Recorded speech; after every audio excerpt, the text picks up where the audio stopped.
IB ഉദ്യോഗസ്ഥയുടെ മരണം സംബന്ധിച്ച കേസിൽ പ്രതി സുഗാൻ സുരേഷിനെതിരെ ഹൈക്കോടതി. IB ഉദ്യോഗസ്ഥയുടെ ആത്മഹത്യയ്ക്ക് കാരണം എന്തെന്ന് ഹൈക്കോടതി. ആത്മഹത്യയിൽ സുഗാൻ സുരേഷിന് ബാധ്യതയുണ്ടെന്നും ഹൈക്കോടതി.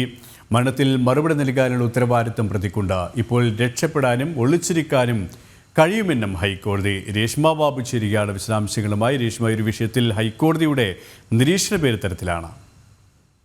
സുരേഷ്, ഈ IB ഉദ്യോഗസ്ഥരുടെ മരണവുമായി ബന്ധപ്പെട്ടെടുത്ത കേസിൽ മുൻകൂർ ജാമ്യം ആവശ്യപ്പെട്ടുകൊണ്ട് പ്രതിയായിട്ടുള്ള സുഗാന്ത് സുരേഷ് കഴിഞ്ഞ ദിവസമാണ് ഹൈക്കോടതിയെ സമീപിച്ചത്. ഈ മുൻകൂർ ജാമ്യ ഹർജി പരിഗണിച്ച സമയത്താണ് ജസ്റ്റിസ് PV കുഞ്ഞികൃഷ്ണന്റെ ഭാഗത്തുനിന്നും സുഗാന്ത് സുരേഷിനെതിരെ ചില ചോദ്യങ്ങൾ ഉന്നയിച്ചുകൊണ്ടുള്ള വിമർശനം ഉണ്ടായിട്ടുള്ളത്. IB ഉദ്യോഗസ്ഥരുടെ ആത്മഹത്യക്ക് കാരണം എന്തെന്നുള്ള ഒരു ചോദ്യമായിരുന്നു ആദ്യഘട്ടത്തിൽ ഹൈക്കോടതിയുടെ ഭാഗത്തുനിന്നും ഉണ്ടായത്.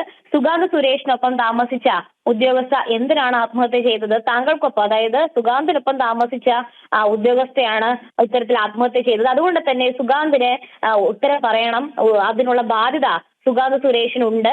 ആദ്യം തന്നെ അതിന് ഉത്തരം പറയേണ്ട വ്യക്തി സുഗാന്ത് സുരേഷ് ആണെന്നുള്ളതായിരുന്നു ഹൈക്കോടതിയുടെ ഭാഗത്തുനിന്നുണ്ടായ പരാമർശം. ആത്മഹത്യയിൽ സുഗാന്ത് സുരേഷിന് അതിനുള്ള ബാധ്യതയുണ്ട്, ഉത്തരവാദിത്തമുണ്ടെന്നും ഹൈക്കോടതി എടുത്തു പറയുകയും ചെയ്തിട്ടുണ്ട്. അതിന് മരണത്തിൽ മറുപടി നൽകാനുള്ള ഉത്തരവാദിത്തം ആദ്യഘട്ടത്തിൽ തന്നെ പ്രതിക്കാണുള്ളതെന്നും ഹൈക്കോടതി പറയുകയും ചെയ്തിട്ടുണ്ട്. ഇപ്പോൾ രക്ഷപ്പെടാനും ഒളിച്ചിരിക്കാനും കഴിയുമെന്ന് പറഞ്ഞ ഹൈക്കോടതി ഇടക്കാല ഉത്തരവ് ഇറക്കില്ല എന്നുള്ള നിലപാടാണ് സ്വീകരിച്ചത്. അതായത് അറസ്റ്റ് തടഞ്ഞുകൊണ്ടുള്ള ഇടക്കാല ഉത്തരവ് ഇറക്കണമെന്നായിരുന്നു സുഗാന്ത് സുരേഷിന്റെ അഭിഭാഷകൻ ഹൈക്കോടതിയിൽ മുന്നോട്ട് വെച്ച ആവശ്യം. പക്ഷെ അത്തരത്തിൽ അറസ്റ്റ് തടഞ്ഞ് ഉത്തരവിറക്കാൻ സാധിക്കില്ല എന്നുള്ളതായിരുന്നു ഹൈക്കോടതിയുടെ തീരുമാനം. എന്തായാലും ഈ സുഗാന്ത് സുരേഷിന്റെ മുൻകൂർ ജാമ്യാപേക്ഷയിൽ ഹൈക്കോടതി സിംഗിൾ ബെഞ്ച് നിലവിൽ സംസ്ഥാന സർക്കാരിനോട് വിശദീകരണം തേടിയിരിക്കുകയാണ്.